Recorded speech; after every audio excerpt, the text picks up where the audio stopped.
K외에도 공모주 청약 고민하는 분들은 오늘 영상 끝까지 시청 부탁드리겠습니다.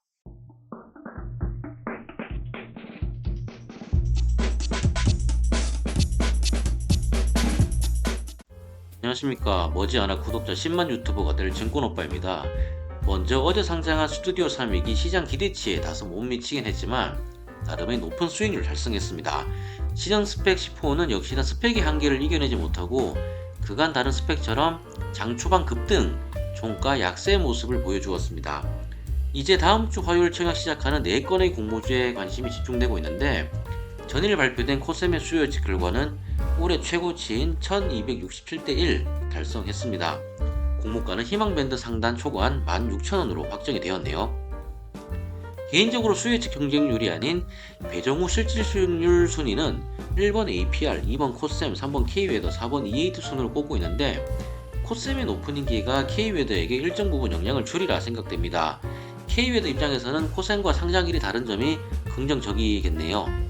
자, 오늘은 K웨더 공모 청약에 대해 정리하고자 합니다. K웨더 수요 예측이 오늘까지 진행되기에 수요 예측 결과와 확정 공모가는 내일 발표 예정이라는 점 참고하시면 되겠습니다. 먼저 어제 스튜디오 3위까지 올해 총 6개 종목이 상장했는데 수익률 체크를 해보면 우진혜택과 현대힘스 종가 수익률은 상한가 기록, 나머지 종목들도 우수한 상승 기록했습니다. 시가에 전부 매도했다고 가정하더라도 제일 낮은 시가 수익률이 포스뱅크로 164%에 해당이 됩니다. 공모주 시장 참 뜨겁긴 하죠. 이러한 흐름이 계속 이어질지 체크를 해야 하는데 개인적으로 E8 종목에서 한번 브레이크 걸리지 않을까 생각이 됩니다만 일단 지켜볼 필요성이 있겠고요. 그래서 이제 K웨더 공모주 청약 일정에 대해서 바로 알아보겠습니다. K웨더 수요 예측은 오늘까지 진행이 됩니다.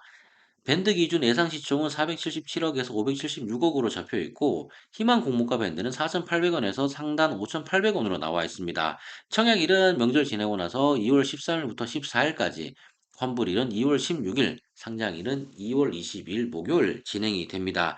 상장일 유통 가능 물량은 36.69%로 조금 높다라고 할 수 있겠고 K웨더가 애매한 부분 사실 있어요. 하지만 현재 청약시장 분위기를 봤을 때 확정 공모가는 후하게 줘서 밴드 상단이 맥스이지 않을까라는 생각을 하는데요.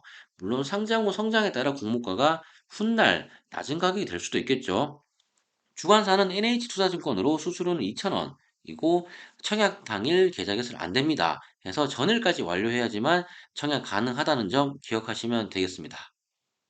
최소 청약 주수는 10주이고 총 공모 주식 수는 100만 주로 신주 100%에 해당합니다. 일반 청약자 물량은 25만 주에서 30만 주 배정 예정되어 있고요. 신규 상장주는 본연의 배사 밸류에이션도 중요하지만 상장 시점이 참 중요합니다.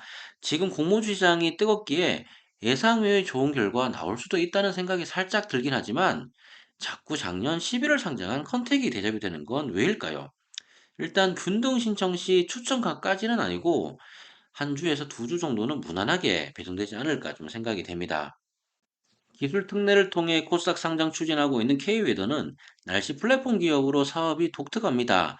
기상이 인류에게 참 중요한 부분이기에 중요성을 따질 이유조차 없지만 청약과는 사실 별개로 봐야겠죠.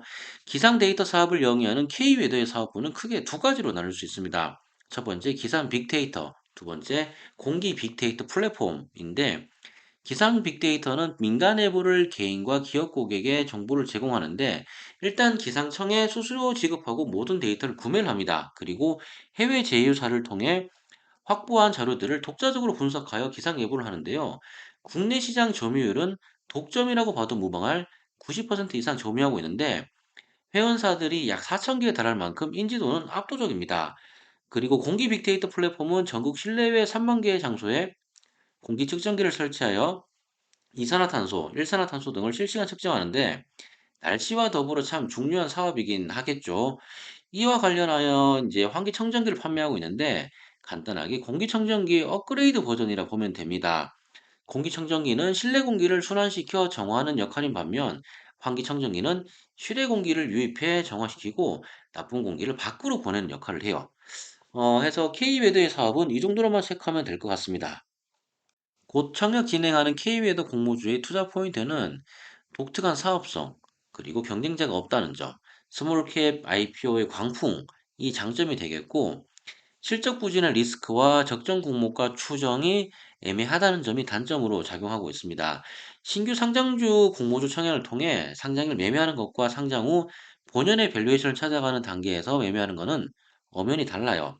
따라서 아무리 적자 기업이라 하더라도 우리는 상장일에 오를지 말지 포커스를 두고 청약 진행 결정하면 되는데, 이런 점에서 판단해 보면 사실 KU에도 청약 고민할 수밖에 없습니다. 혹시나 수요 예측 결과가 높게 나온다고 하더라도 상장일 수익률 보장하는 것이 아니기 때문에 고민을 좀 할 수밖에 없는데요. 일단 KU에도 최근 실적을 보게 되면은 22년까지는 그나마 괜찮았는데, 작년 3분기까지 실적을 보게 되면 매출액은 99억, 그리고 20억 영업 손실이 났습니다. 현재 적자이지만 내년 60억 흑자 가정하여 공모가 희망밴드 산출을 했는데, 근거는 25년 확정된 20억 규모의 수주, 그리고 추가 예상 가능한 212억 수주 때문에 할인율 적용시켜서 희망 공모가 밴드를 만들었는데, 이 부분이 사실 좀 애매합니다. 참고로 KB에도 공모가 산정을 위해 경동나비엔 해외 기업인 웨더뉴스, 그리고 하츠 3개의 비교해서 선정하였고, 주당 평가 할인율이 14.08에서 28.89% 수준입니다. 일단 코셈의 높은 수요 예측 결과가 K웨더에게 어떤 영향을 줄지 한번 지켜볼 필요성이 있겠습니다. 잘 나가던 공모주 시장이 K웨더와 이에이트로 인해 브레이크 걸릴지 그 결과에 대해 관심이 가는데, 시장의 훈풍대 다소 애매한 종목의 대결로 정리할 수 있습니다. 1월 초 대비 공모주 시장의 광풍이 다소 잠잠해졌지만 아직 뜨거운 분위기는 유효하다고 보입니다. 코센과 APR이 다시 불을 붙일지, K웨더가 찬물을 끼얹을지 지켜보는 재미가 있을 듯 싶네요. 결론을 내자면 공모주 시장의 힘을 믿고 청약해도 괜찮을 것 같습니다. 큰 폭의 수익은 없더라도 적정 수익률은 달성할 수 있을 걸로 저는 보고 있습니다. 이상으로 기상공기 빅데이터 플랫폼 기업 K웨더 공모 청약에 관해 알아봤습니다. 판단하기 다소 애매한 부분이 있었으나 공모 시장 워낙 좋기에 청약 고민해봐도 좋을 것 같습니다. 예, 시청해 주셔서 감사드리고, 혹시나 오늘 영상 도움 되셨다면 구독과 좋아요 부탁드리겠습니다. 그럼 다음 영상에서 뵙겠습니다.